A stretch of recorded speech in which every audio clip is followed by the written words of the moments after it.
Hi friends, నిన్నైతే ఒక video పెట్టాను కదా ఫ్రెండ్స్, చేపల ఫ్రై, ఫుల్ చేప ఫ్రై అనమాట. దాంట్లో నేను ఇలాగా బాండీలో ఆయిల్ పోసినప్పుడు ఒక నలకలాగా వచ్చింది. అది పురుగో దోమో నాకే కనిపించలేదు. ఒక సబ్స్క్రైబర్ అయితే దోమ సచ్చింది అని చెప్పి కామెంట్ అయితే పెట్టారు. నేను ఆయిల్ ప్యాకెట్లో డబ్బాలో ఫుల్గా ఆయిల్ పోసి మిగిలింది అలా పెట్టానన్నమాట. ఏ దోమ వెళ్ళిందో ఏమో నాకైతే తెలియదు, కానీ నేను ఆయిల్ పోయంగానే ఉంటే నేను పక్కనే తీసేసాను. అది మన గానుగ నుంచి నూనె తీసుకొస్తాను. దాంట్లో బొద్దింకులు పడతాయి, ఈగలు పడతాయి, దోమలు పడతాయి.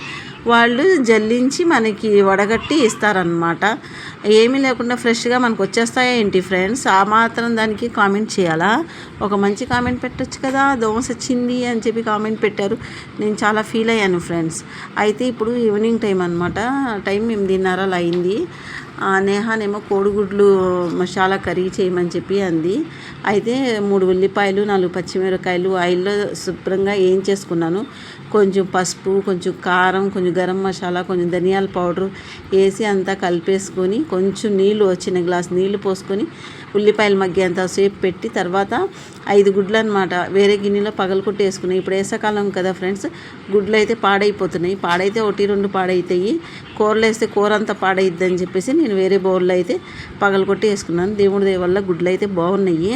అయితే ఇలా వేసేసి కోడిగుడ్లు పొరటులాగా చేశాను అనమాట. అది ఈ కూర అయితే చాలా బాగుంటుంది. మన చపాతీ, రోటీల్లో బాగుంటుంది, రైస్లో కూడా చాలా టేస్టీగా చాలా బాగుంటుంది. నేను టమాటా పచ్చడి చేశాను.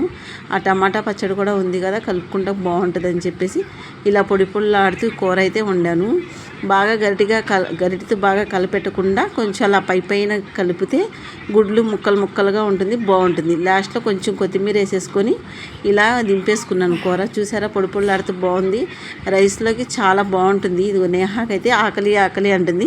ఫస్ట్ అయితే దానికి పెట్టేశాను ఫ్రెండ్స్. ఈరోజైతే నేను తర్వాత తినొచ్చని ఫస్ట్ నేహాకైతే చేసి పెట్టేశాను. పాపం ఆకలి మీద ఉంది, ఎలా తింటుందో చూడండి. అది తింటుంటే నాకు నోరు ఊరుతుంది. ఎప్పుడు నేను టేస్ట్ చేసేదాన్ని, ఈరోజు నేహా టేస్ట్ చేసింది. కూర అంటే నాకు చాలా ఇష్టం. మేము దాంట్లో మామిడికాయ పచ్చడి వేసుకొని తింటే చాలా చాలా బాగుంటుంది, టేస్టీగా ఉంటుంది ఫ్రెండ్స్. మీలో ఎంతమందికి ఇష్టమో కామెంట్ అయితే చేయండి. మీలో ఎంతమంది ఇలా చేస్తారో కామెంట్ అయితే చేయండి నాకు. ఓకేనా ఫ్రెండ్స్? నా వంటలు దుబాయ్కి కూడా వెళ్ళింది. ఒక సబ్స్క్రైబర్ అయితే మేడం దుబాయ్ పంపించండి మేడం అని చెప్పేసి బొమ్మలు పెడుతుంటే నాకు ఎంత హ్యాపీగా ఉందో. నచ్చితే లైక్ చేయండి, షేర్ చేయండి, కామెంట్ చేయండి.